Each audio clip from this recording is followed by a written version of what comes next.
हमसे ये प्यार करते थे, मेरे भाई से दोस्ती चलता था इनका। तो बार बार वो अपनी बयान बदल रही है, ये तो बात गलत है। उसके बाद मैं वो जैसे 2-3 बार मारा तो हम और अभिषेक भी चिल्ला रहा था। वो तो पूरा गहरी नींद में था, हम बहुत चिल्लाए। तो पैसे के लेन देन में उसको मर्डर किया है मेरे बेटे को।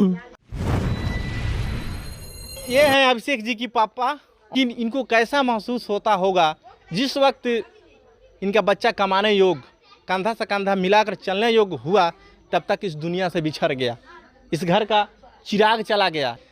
अभिषेक का सिर्फ इतना गलती था कि मंजली नाम की लड़की से प्रेम कर बैठा था।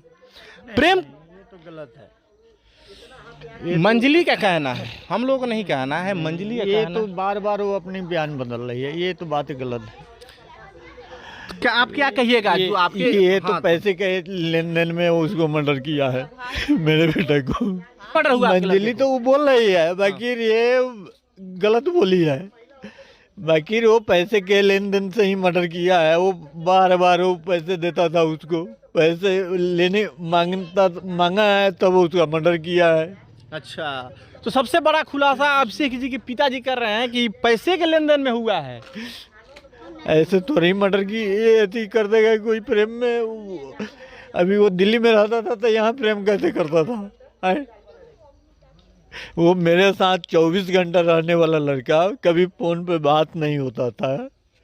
फ़ोन उसका मैं 2 महीने से मैं रखा था। तो कहता था पापा महंगा फ़ोन है, आप रखिए इसको, से हमें जाने आने में एथी मिलता है, रोड पे कोई छीन लेगा, से आप इसको रखिए, मुझे ज़रूरत होगा तो मैं लेकर घर जाऊंगा इसको। लेकिन आप कह रहे हैं कि प्रेम का मामला सामने नहीं था, आखिर मंजली नहीं। किस आधार पे आप लोगों का घर आप नहीं, ऐसे दोस्तियाना में वो भाई से बचने के लिए यहाँ आई है, तो हमें भी मार देगा ये, मैं देखा हूँ। लेकिन मंजली तो कह रही है, लेकिन है? आप क्या कहिएगा प्रशासन से जो आपके बच्चे नहीं, के साथ ऐसा हुआ हमें है? तो वो क्या मांग प्रशासन करना से चाहते हैं? यही है तो जो गुनहगार है उसको सजा मिले। जो कि मंजली नाम की लड़की, उनके 2 भाइयों ने मिलकर मर्डर किया है, एक वीडियो बनाया है और एक धारदार हथियार से मारा है। वो टिंगाली से कटा है मेरे बेटे को, टांगी से कटा है। और झूठ और फोन पे मुझे फ़ोन कर रहा है दिल्ली से, ऐसे ऐसे आपका गाड़ी यहाँ लगा हुआ है? अब मेरे यहाँ बाप वहाँ कमजोर से हो फ़ोन गए हो हैं। रहा है, से मैं अशोक सिंह बोल रहा हूँ, से आपका गाड़ी यहाँ लगा हुआ है, मैं आपको कैसे पता है से मेरा गाड़ी है? तो नहीं, मैं मोबाइल पर सर्च कर देखा हूँ, मनोज कुमार सिंह का ये गाड़ी है। अब ये मनोज कुमार सिंह का गाड़ी है तो वहाँ मेरा गाड़ी कैसे गया?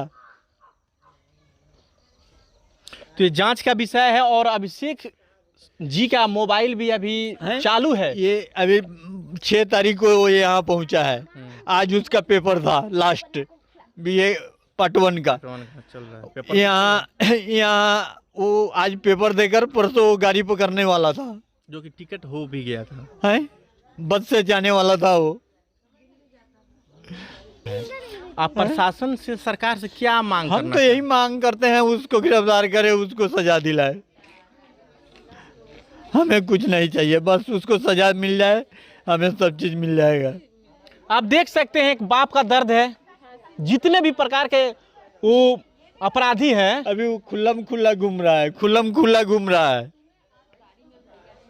अभिषेक के पिताजी का कहना है कि जो अभी अपराधी उसके है घर खुल्लम के खुल्लम घूम जहाँ मर्डर किया है उसके आसपास में ही उसका मोबाइल का अभी रिंग बज रहा है। वहाँ पुलिस आज आई है 72 घंटे के बाद में, अभी वहाँ जाकर वो खोजी कर रहा है। जब यहाँ सारे आदमी उनको बोले हैं प्रशासन को, तब वहाँ हो गया है। अभी जाकर वो ये कर रहा है, वहाँ ढूंढ रहा है कहाँ है कहाँ नहीं।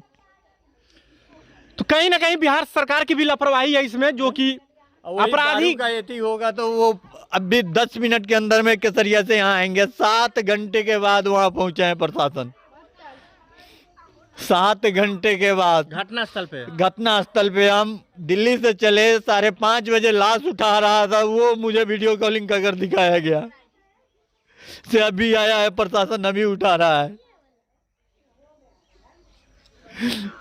अपराधी बेखौफ घूम रहे हैं, धार हथियार से भी मर्डर करके वीडियो भी बनाया जा रहा है, का तो वीडियो भी बनाया गया है। वो खुद वो लड़की बयान दे रही है, ऐसे वीडियो मेरे भाई ने बनाया है, कैसे कैसे मार रहा हूँ वो सारा वो वीडियो बना कर उसको रखा गया है। उसका वो पहना हुआ था क्या ब्लेजर, उसको जलाया गया है वहीं पे का दो।